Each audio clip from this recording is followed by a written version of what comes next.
세상에 완전한 사람은 없습니다. 이것은 저나 여러분이 모두 동의할 내용이죠.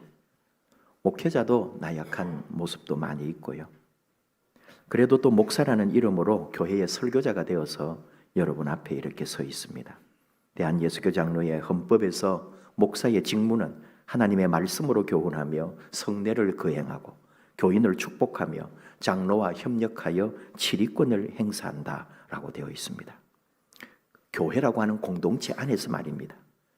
우리 교회는 회사도 아니고 조직도 아니고 정부 산하기관도 아닙니다. 신앙 공동체라고 하는 특수한 관계 속에 있는 우리의 모임입니다. 이 교회를 섬기고 또 대표하는 목사로서 교회 현장이기 때문에 고민하며 생각하는 질문이 있습니다. 교회니까 그런 거죠? 그것은 사람의 변화, 그리고 세상의 변화는 어떻게 일어나는가 하는 것입니다. 이런 질문이 교회 현장에서 중요한 이유는 교회 공동체라고, 신앙 공동체라고 우리가 모였다면 이 속에서 정말로 변화를 목표로 하는 경우가 있기 때문인 거죠. 근데 왜 이런 질문을 하느냐? 실제로 교회에서 이렇게 사람이 변하는 경우가 많지 않다는 것입니다. 다 그런 건 아니에요. 한편 변화된 사람들도 보게 됩니다. 근데 그 변화되는 사람에는 반드시 어떤 이유가 있다는 것도 알게 되었습니다. 과연 우리의 삶에 뭔가 혁명적으로, 변혁적으로 내 인생의 변화의 어떤 순간은 언제 오게 되는 것일까요? 나라고 하는 한 인간의, 한 사람의 극적인 변화에는 도대체 무슨 일이 있어야 되며 언제 그런 일이 이루어진단 말입니까? 그런데 분명한 것은 변화는, 내 삶의 변화는 한순간인 것 같지만 그러나 오랫동안 우리가 행하였던 수많은 행동이 쌓이고 쌓인 결과로부터 이루어지는 법이다 하는 거예요. 그냥 내가 변화됐다 아닙니다. 내 삶에 쌓여온 시간이 있고 수고가 있고 노력이 결국은 나를 어느 날 변화시키는 거예요. 나의 잘못된 것이었다면 그 무서운 아성을 내가 살아온 삶의 자리에서 쌓여서 그게 무너뜨리더라 이거죠. 성실과 인내로 꾸준히 노력한 사람만이 변화와 진정한 성공을 이루는 법입니다. 다져서 올라가야 그것이 진짜 내 실력이 되는 거죠. 오랜 시간 내 몸에 밴 수고와 습관이 나를 만들어낸다. 그런 얘기입니다. 무슨 얘기냐 하면은 우리 목회자들 모임이나 목회자들과 토론하는 데를 가면은 목회하면서 목표를 대단히 중요시하는 목사님들을 보게 됩니다. 자신의 교회에서 목표를 세웠고 그 목표를 향해서 온 교회가 연합해가지고 결국은 그 목표를 이루어냈다는 거예요. 그래서 교회 나름대로 그 목표를 이룬 것을 축하도 하고 기뻐하고 뭐 그런 일도 있는데, 그러면서 무슨 얘기냐면은 목표를 이루었는데 짧은 순간 분명히 만족했고 좋아했고 그 기쁨과 행복을 맛보기도 했는데 그 목표를 이룬 후에 깊은 허탈감에 빠진 적이 더 많이 있다는 거예요. 그게 뭐냐 하니까 그 목표가 뭐였느냐 이 말이죠. 전교인 사순절 기도 행군, 전교인 제자화, 전도 초청주일 새가족 100명 달성, 초청 200명 달성, 출석 교인 몇 명 이런 식으로 목표를 이루어냈다는 거예요. 근데 그런 목표를 이루었는데 지나고 나면은 정말 그렇게 수고하고 애쓰고 열심히 했는데 그 감격이 며칠을 못 가고 다 사라지고 말았다는 거예요. 왜 그랬겠습니까? 이 목회자들이 늦게 그걸 깨달았다는 거예요. 목표는 성취를 위한 존재일 뿐이고 우리의 성장과 변화에는 그 목표가 아무 상관이 없더라는 거예요. 원래 의도한 바는, 원래 우리 교회 공동체는, 우리 신앙 공동체는 변화를 목표로 했는데, 그래서 뭔가 목표를 이루었는데 막상 그 목표를 이루었는데 변화의 과정은 하나도 없더라는 거죠. 뭐가 잘못됐는가? 노벨 문학상을 받은 사람 중에 그 수상 후에 그 상을 받기 전까지 이루어낸 업적보다 더 좋은 작품을 쓴 작가가 아무도 없다는 거잖아요. 그래서 이 목회자들이 이구동성 다 하는 말이 더 중요한 것이 있다는 거예요. 목표를 이루어내고 교회에 어떤 뭘 만들어내어 가지고 다 그걸 달성해내고 그런 것보다 더 중요한 것이 있는데 그것은 바로 목적이었답니다. 목표와 목적은 다릅니다. 목표가 업적이라면 목적은 존재입니다. 목표가 성공이라면 목적은 사람입니다. 내가 무엇을 이룰 것이냐보다 내가 어떤 사람이 될 것이냐, 이게 더 중요하다는 말이죠. 내가 무엇을 이룰 것이냐, 이건 목표입니다. 내가 어떤 사람이 될 것인가, 이게 목적입니다. 그래서 목회 성공, 교회 성장, 이게 목표라면은 하나님의 사람이 되고 진정한 그리스도의 제자가 되는 것은 목적이라는 말이죠. 정말 여러분, 우리가 목표를 향해 가야 되는 거예요? 목적을 향하여 가야 합니까? 결국은 우리의 개인의 그 자리에 모인 목회자들의 자기의 고민과 자기 교회와 자기 자신의 성찰로 돌아옵니다. 그래서 저도 저를 보는 거예요. 정말 교회가 사람을 바꿀 수 있을까? 아니, 내 자신부터 바꿀 수 있을까? 우리 교회는 변화되거나 바꾸어지고 새롭게 되어가고 있는가? 많은 고민에 빠지는 거예요. 선교사님들이 실수한 얘기들을 하는 걸 또 들어보거든요. 다 이 부분에서 실수하더라고요. 선교사가 됐다는 건 보통이 아닙니다. 자신의 전 생애를 새로운 길로 가는 거 아니에요. 그리고 훈련받고 기도하고 나름대로 그래도 몸부림치면서 응답받고 선교지에 가는 거예요. 그리고 뭐 대단한 다른 나라, 예를 들어 미국이나 영국이나 프랑스나 이런 데 가 있는 선교사님들 말고 적어도 우리가 말할 때는 우리보다 조금 더 그래도 못 살고 열악한 동남아 지역이라든지 아프리카 지역 같은 곳에서 그 열악한 환경 속에 정말 온 힘을 다해 선교하시는 분들을 말하는 거예요. 그러니까 이분들은 뜨거웠어요. 그리고 가서 그 나라를, 그 민족을, 그 부족을 변화시키리라. 하나님 내게 주신 사명 가지고 달려간 거예요. 얼마나 열심히 하고 섬기고 가르치고 인도하고 훈련시키고, 그래서 드디어 교회도 짓고 심지어 신학교도 만들어내는 거 아닙니까? 그 신학교도 그냥 신학교가 아닙니다. 결국은 열심히 해가지고 10년, 15년 이렇게 되니까 나라에서도 인정을 해주고요. 그 신학교를 그 나라에서도 대학 인가를 해줄 정도로, 그 정도의 학교를 만들어내고 얼마나 대단해요. 그리고 학생들이 몰려드는 거 아닙니까? 그 현지에 그 사람들이. 그래서 열심히 했는데, 그렇게 정신없이 15년, 20년을 해봤는데 가만히 보니까 이 친구들이 졸업 후에도 똑같은 사람이 되어 가더라 이 말이에요. 분명히 뜨겁게 사명 가지고 또 나름대로 찾아내고 발굴해가지고 신학생으로 불러서 공부시키고 목회자를 만들어 양성을 해서 내보내는데, 막상 또 해보면은 믿기 전이나 옛날이나 이 신학을 하기 전이나 똑같은 사람이 되어 있더라 이 말이에요. 물론 다 그렇다 이런 말은 아니겠죠. 그리고 깨달았다는 거예요. 늦게. 그렇게 학문적으로 지식적으로 세상의 어떤 이런 학위를 따게 해주고 이런 것들로 변화가 되는 게 아니더라 이거예요. 왜 이 사람들이 안 변화했느냐, 왜 달라지지 않았느냐 하니까 하나님의 사람이 되는 목적은 없고 나라로부터 인가받은 대학의 졸업 자체가 목표였던 거예요. 그래서 그런 학생들 중에 이 실제로 여러분 그 동남아라든지 아프리카에서 대도시로 나가서 공부를 하거나 대학을 가려면은 그거는 이루어질 수가 없는 거예요. 그 집의 형편이나 살아온 배경이나 뭘 대도시에 나가서 대학을 간다? 상상도 할 수 없는 일인데, 선교사님 오셔가지고 지역을 바꾸고 마을을 바꾸고 그리고 어느 날 학교가 세워지고 정부로부터 대학 인가를 받고, 비록 학교는 좀 작을겠지만 대학 자격을 갖출 수 있도록 선교사님이 지원해줘요, 후원해줘요, 키워줘요. 그래가지고 대학 졸업장을 갖게 된 거 아니에요. 이게 이 사람들의 성취 목표인데 대학을 나오게 된 거예요.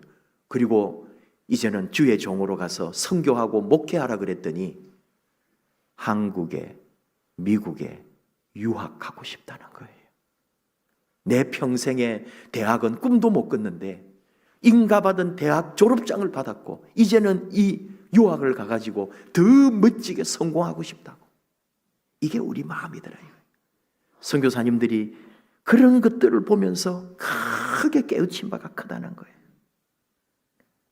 정말로 이 선교지에 어떤 외적인 것으로 목표를 해가지고 이루어냈다고 선교를 잘한 게 아니고 정말로 여기에 있는 사람이 사람 되게 하는, 하나님의 사람으로 변화시키는 목적이 분명해야 되는데 20년 선교하고 깨달았다는 거죠.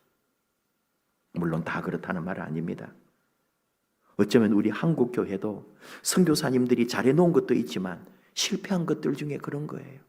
영어 가르치고 서구의 문물을 가르치고 또 좋은 이 세계의 어떤 이런 것들 키워주니까 그 시대에 잘 자라신 분들이 다 유학 갔고요, 신학 박사 되었고요, 목회도 크게 목회. 이제 그분들 세대는 사실은 끝났습니다.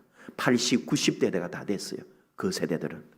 그리고 목회를 은퇴했지만 그분들이 한국교회에 잘못 심어놓은 외적인, 외향적인, 그리고 대교회 중심적인 거, 부정적인 걸 많이 만들어 놓고 간 거예요. 우리 선배 목사님들이. 그분들이 다 누구냐? 선교사님이나 우리보다도 훨씬 50년 전에 먼저 배우고 유학 갔다 와서 한국 교회를 물을 흐려 놓은 거예요. 그리고 지금도 우리 교회를 그런 식으로 만들고 있는 거죠. 대형 교회, 그리고 서구 중심, 그리고 이 미국이나 이런 데 다 유학파 목사들이 와서 한국 교회를 지금 다 담임 목사 되어 가고 있거든요. 우리 안양에도 다 미국 유학 갔다 온 목사님들, 박사들이 지금 담임 목사합니다. 그런 사람들만 담임 목사 돼요. 안 그러면 담임 목사가 되지도 않아요. 성도님들이 이왕 들어온 서류 중에 신학 박사에, 유학파에 영어가 되고 이런 사람을 담임 목사님으로 뽑는단 말이에요.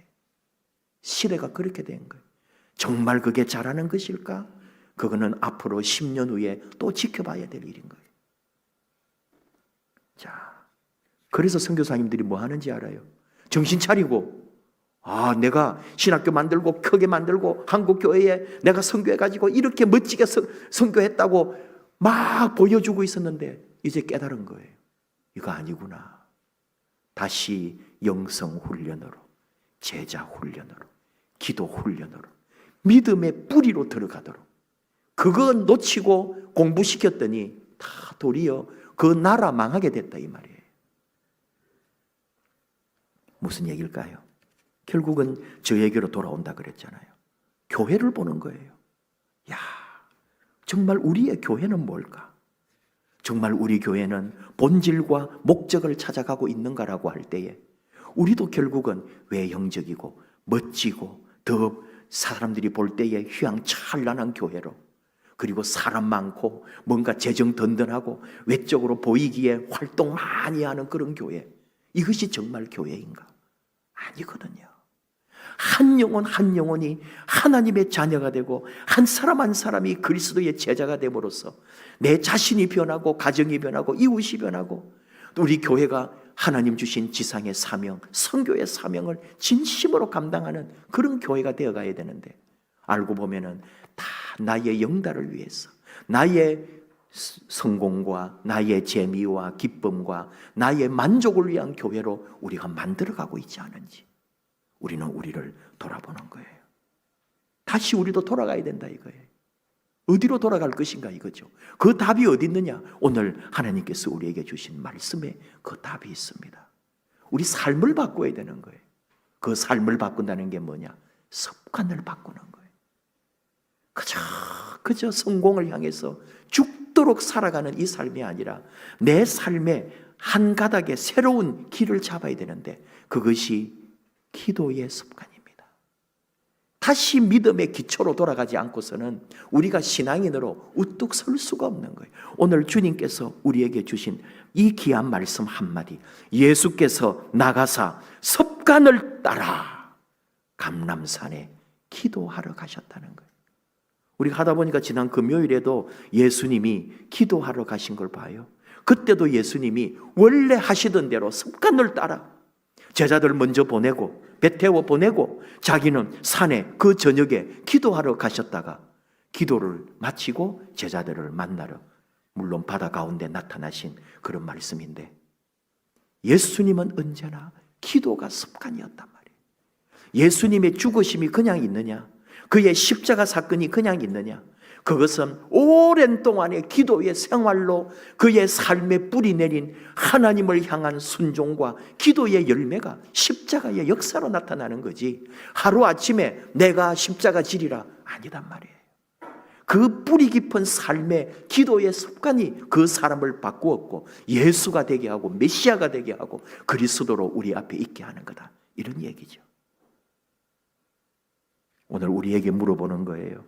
진정 우리는 우리 삶에 나를 지배하고 나를 이끌어가고 나를 참으로 존재답게 만드는 진정한 목적이 내게 있는가라고 할 때, 그 목적을 이루어갈 수 있는 가장 위대한 삶의 방법, 수단이 뭔가라고 할 때, 내 삶을 진정으로 하나님 앞에 서게 하는 것도, 그리고 그 서게 하도록 만들어가는 것도 기도의 습관이다, 이 말입니다. 주님이 습관을 따라 기도하러 감람산에 가셨다는 것, 주님이 기도하셨다는 것, 우리는 우리의 기도의 습관을 한번 점검할 때입니다. 사순절에 주님의 십자가의 길을 따라갈 때, 이럴 때 한번 다시 점검하면서 올 한 해가 우리 삶이 기도가 습관이 되도록, 그리고 그 기도하는 목적이 무엇인지, 내 삶의 가장 위대한 목적이 무엇인가, 나는 어떤 일을 하고 어떤 일을 성공할까가 아니고 나는 진정 하나님 앞에서 어떤 사람이 되어야 할 것인가, 목적을 분명하게 해야 된다는 거죠. 그리고 시작하라는 거예요. 누가 몰라요? 우리가 몰라서 기도 안 합니까? 기도가 습관이 안 되었기 때문에 기도를 안 하는 거예요. 기도가 습관이 되게 해라. 짧게라도, 그리고 한순간이라도, 길게 오래 1시간 2시간 기도하라 말 아니잖아요. 몇십 초가 되더라도 단 한마디 주여라고 부를지언정 그렇게 시작하고, 그리고 그 횟수가 많아져 가도록, 그리고는 그것이 내 삶이 되도록. 한 노인이 어느 날 아침에 일어나서 운동화 끈을 딱 조여 맸습니다. 한 번도 하지 않던 모습을 손자가 보고는 할아버지 왜 운동화를 신어요? 할아버지가 대답했습니다. 운동하려고. 그날 운동화 끈을 조여 맨 할아버지는 하루에 10분씩 걷기 시작합니다. 한 달 동안 10분을 또는 15분을 한 달 내내 걷다가 그 다음 달은 하루하루 3km씩 걷기 시작합니다. 그리고 그 다음 달은 그 또 더 먼 거리를, 그리고 몇 개월이 지나서는 천천히 뛰다가, 그리고 1년 후에 보스턴 마라톤 대회에 참가했습니다. 제임스 클리어가 쓴 아주 작은 습관의 힘에 나오는 이야기예요. 보스턴 마라톤 완주는 아침에 일어나 운동화 끈을 조여 매는 순간부터 시작되는 거예요. 그게 습관의 힘입니다. 여러분, 우리의 기도 경지는 하루아침에 이루어지는 것이 아니고 아침에 일어나 주님 하루를 시작합니다. 주님을 만나고 시작하는 그 기도로부터 내가 기도의 거성이 되는 길로 시작하는 길이다, 이 말이죠. 하나님의 놀라운 기적은 그냥 뚝 떨어지는 것이 아니고 매일매일 나의 기도가 쌓여갈 때 하나님의 역사는 우리 삶 안에 펼쳐지게 되는 거죠. 모든 일이 그렇습니다. 원고에 없던 얘기지만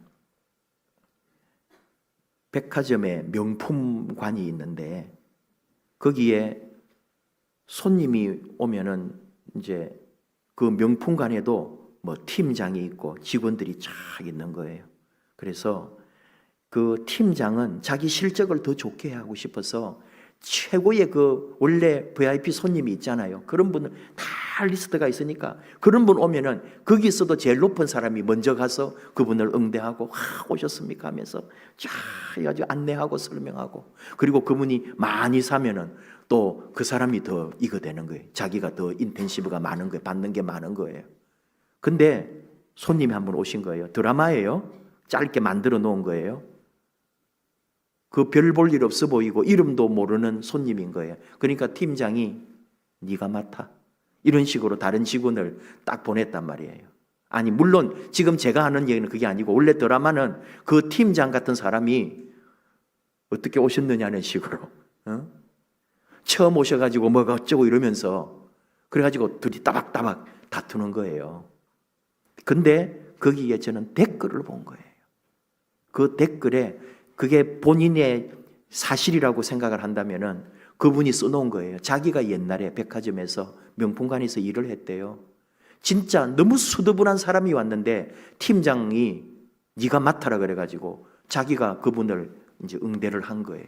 그래서 다 물어보는 거 대답하고 전부 안내해드리고 설명하고 그랬더니 그분이 3천만 원어치를 산 거예요. 그러니까 팀장이 딱 와가지고 내가 맡을게 하면서 딱 그걸 뺏어가려고 하더래요. 근데 그 손님이 어떻게 한지 알아요? 아니요, 이분에게 하겠습니다. 그래서 이 사람의 실적이 된 거예요. 그리고 나중에 회사로부터 자기가 많은 걸 받고, 그 얘기를 그 댓글에 써놨어요.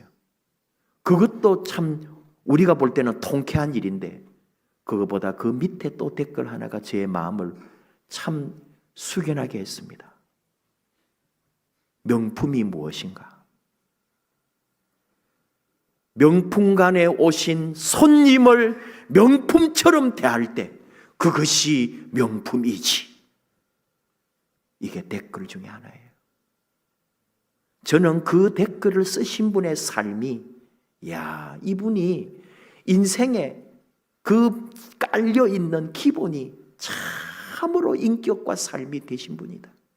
사람을 대하는 태도, 남을 대하는 태도, 남을 바라보는 그 인격의 눈빛, 그게 명품이 되어야지 내 몸에 명품 둘렀다고 명품이 아니잖아요.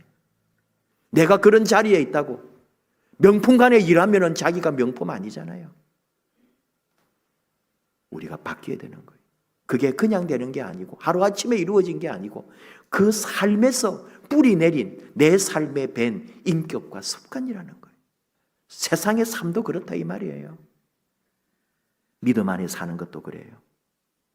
뭐 얘기가 길어지는데 어느 선교사님 글에 보니까 그 아프리카 어느 도시에서 같이 가다가 길에서 물건을 사주더래요. 말도 안 되는 너무나 조악한 막 휴지 같은 걸 봐도 저 휴지로 볼일을 볼 수 있을까 싶을 정도로 막 그런 휴지에다가 제품도 너무 안 좋은데 그걸 꼭 사줘. 그래서 아니 선교사님, 슈퍼나 가게 가면은 깔끔하고 좋은 거 제대로 된 거 있는데 왜 여기서 사요? 그랬더니 이 선교사님이 선교하면서 깨달았다는 거예요. 정말 내가 선교한다고 와 있었지만 어느 날 기도하는 중에 내 마음에 진정으로 이곳에 있는 사람들, 이곳에서도 가장 약하고 가난한 사람에 대한 긍휼의 마음이 내게 없다는 것이 그 기도하는 중에 하나님이 깨닫게 해주셔가지고 내가 그걸 어떻게 실천을 하고 그럼 어떻게 할까, 어떻게 회복할까 했는데 자기 마음에 온 게 다니면서 가난하고 아무 별 볼 일 없어 보이는 사람들이 파는 그런 조악한 물건이나 제품들도 끄리낌 없이 네가 사주어라. 그래서 자기는 길에 나올 때마다 큰 돈은 아니라도 꼭 그 사람들의 물건을 지금까지 계속 오랫동안 사주고 있다는 거예요. 그걸 자기의 삶의 긍휼의 마음의 습관으로 삼고 그 습관이 나의 사랑인 줄 알고 실천하고 있다 그랬다는 거 아닙니까? 그게 우리 삶이거든요. 그게 내가 되는 거 아니에요. 결국은 우리는 다 하나님의 사람으로 이 땅에 그리스도의 제자로 살아갑니다. 그리고 그 삶을 살아내기 위한 하나의 방법을 가져야 되는데 그것은 바로 내 안에 그리스도가 내 안에서 내 안에 생명이신 그리스도가 계심을 확인하고 믿고 나아가는 그 삶이거든요. 골로새서 3장 3절에도 우리 생명이신 그리스도께서 나타나실 때에 그와 함께 영광 중에 우리가 나타날 것이라고 말씀하거든요. 내 안에 있는 그리스도는 내 삶 안에서 항상 같이 있는데 그걸 내가 언제 깨우칠까요? 기도하며 믿음 안에 나아갈 때. 오늘 예수님이 습관을 따라 기도하러 가셨다고. 지금 잡혀갈 건데 잠시 후에 예수님은 잡혀가고 그날 오후에 십자가에 달려 죽을 거예요. 얼마나 위기와 급박한 상황인데 그는 지금 그가 늘 해오던 대로 기도하러 갔다니까요. 예수님이 기도하셨다면 우리도 기도해야 된다는 거. 그분이 기도하시는데 어찌 우리가 기도하지 않겠어요? 성령님이 우리를 대신하여 기도를 도우시는데 우리가 어찌 기도하지 않고 있을 수 있겠습니까? 제목을 나의 하루, 나의 일생이라고 해봤어요. 삶이 뭡니까? 하루가 쌓여 삶이 되는 거예요. 오늘이 쌓여서 내일이 되고 오늘이 쌓여서 나의 일생이 됩니다. 그게 그냥 나의 인생입니다. 오늘 나의 기도는 결국은 매일의 기도가 되고 그것이 내 일생의 기도가 되는 거예요. 내 믿음은, 오늘 나의 믿음은 결국은 쌓이고 쌓여서 영원한 내 생명의 믿음이 되는 거잖아요. 예수 믿는 거, 오늘 하루하루 믿음이 쌓여 영원한 믿음이 되고 오늘이 반복되어 내 생애가 펼쳐질 텐데 사순절 기간에 특별히 더 우리 주님을 생각할 때 예수께서 습관을 따라 기도하러 가셨다고 이 한마디 붙들고 기도가 우리의 습관이 되도록, 기도로 우리의 삶이 되도록, 나의 오늘의 기도가 일생의 기도로 나아갈 수 있도록 그런 삶으로 우리 함께 나아갑시다. 인생 힘듭니다. 만만한 거 없습니다. 근데 그 순간마다 이길 수 있는 길은 기도밖에 없어요. 기도하면 삽니다. 기도하면 역사가 일어납니다. 기도하면 주님이 곁에서 도우십니다. 기도하면 안 되는 일이 없습니다. 하나님 그대로 이루십니다. 기도가 습관이 되면 내 삶이 기도가 되고 내 삶은 하나님의 기적이 되는 거죠. 언제나 우리 주님 함께 하십니다. 어려운 시간들 모든 거 주께 맡기고 기도로 우리 일생을 하나님 앞에 다시 내 삶을 바꾸어서 주님의 아름다운 제자요 하나님의 사랑받는 자녀로 이 어려운 시대를 믿음으로 기도로 이겨내는 저와 여러분 되기를 축복합니다. 함께 찬양합시다. 예수 늘 함께 하시네.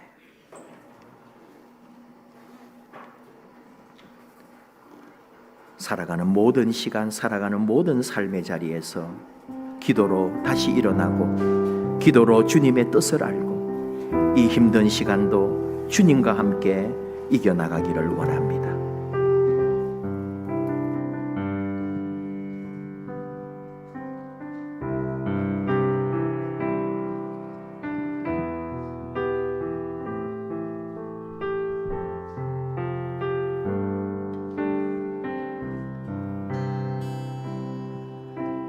고단한 인생길 힘겨운 오늘도 예수 내 마음 아시네.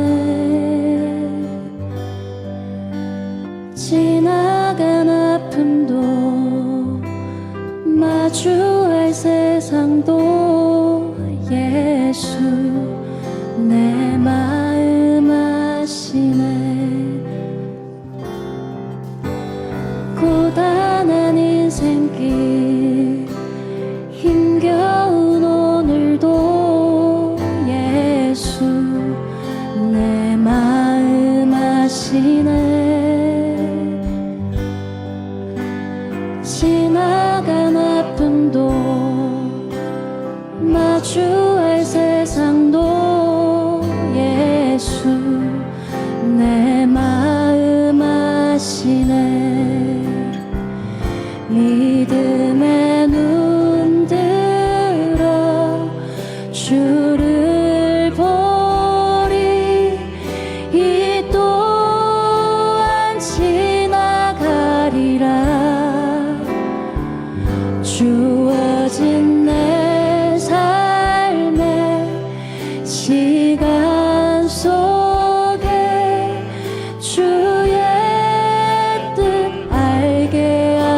하소서. 하루를 살아도 하루를 살아도 기쁨으로 가리. 예수 늘 함께 하시네. 후회도 염려도 온전히 맡기리. 예수 늘 함께 하시네. 믿음의 눈 들어 주를 보리. 이 또한 지나가리라.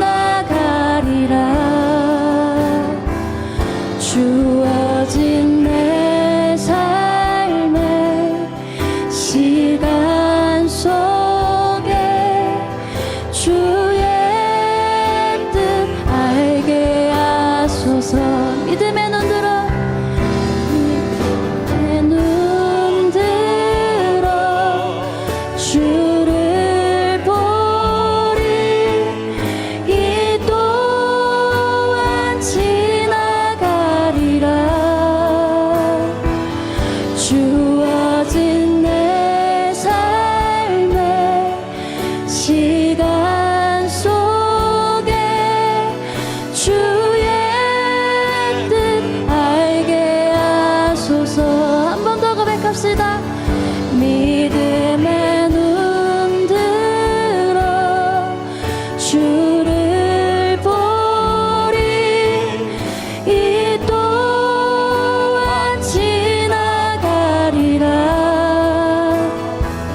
주어진 내 삶의 시간 속에 주의 뜻 알게 하소서. 주어진 내 삶의 주어진 내 삶의 시간 속에 주의 뜻 알게 하소서. 주의 뜻 주의 뜻 알게 하소서.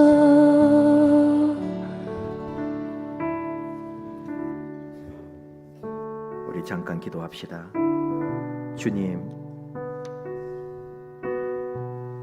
주님은 일생 습관을 따라 기도하셨는데 우리도 주님 닮아 기도가 우리의 습관이 되기를 원합니다. 기도로 시작한 하루가 되게 하시고 기도로 마무리하는 우리의 일생이 되게 하여 주옵소서. 나로 시작하여 우리 가정을, 이웃을, 교회를, 민족을, 열방을 위한 기도로 일생에 우리 기도가 확장되게 하시옵소서. 작은 시작에서 큰 기도의 일꾼이 되게 하옵소서. 중보자가 되게 하옵소서. 그리고 그 기도 속에 기적이 일어나게 하시옵소서. 그 기도가 습관되어 우리의 영이 살고 우리의 삶이 변하고 하나님 나라가 우리 안에 이루어지게 하옵소서.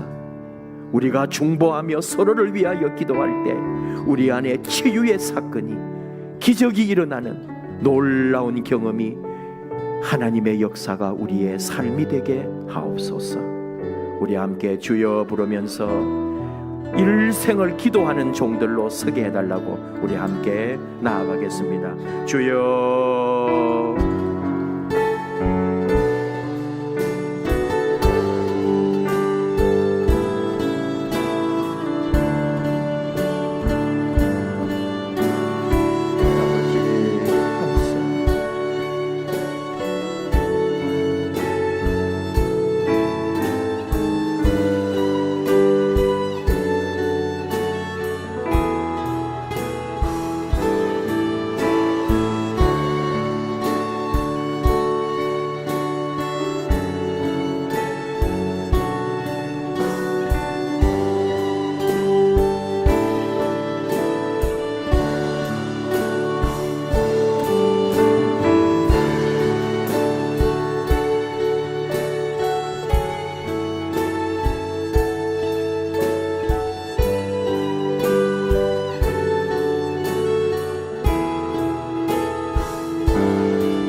아버지 하나님, 감사합니다. 우리를 부르시고 자녀 삼으시고 주 예수 안에 구원받은 자로, 주님의 제자로, 이 시대에 기도하는 일꾼들로 우리를 세워주심을 감사합니다. 우리 자신이 아버지 앞에 다시 변화되고 우리 하나님 주신 사명 앞에 다시 일어나기를 원합니다. 힘든 세상, 어려운 역사 속에 진정 그리스도인으로 새롭게 일어나 하나님의 맡겨주신 사명 감당하기를 원합니다. 그 모든 일의 뿌리가 기도에 있는 줄 아오니 기도가 우리의 삶이 되게 하소서. 우리 시작을, 우리의 마지막을, 우리의 모든 시간을, 우리의 일생이 기도가 되게 하시옵소서. 기도로 살고 기도로 사명 감당하고 마지막 주님 앞에 가는 그날까지 기도하는 종들로 우리를 세워주옵소서. 예수님 이름으로 기도하옵나이다. 아멘.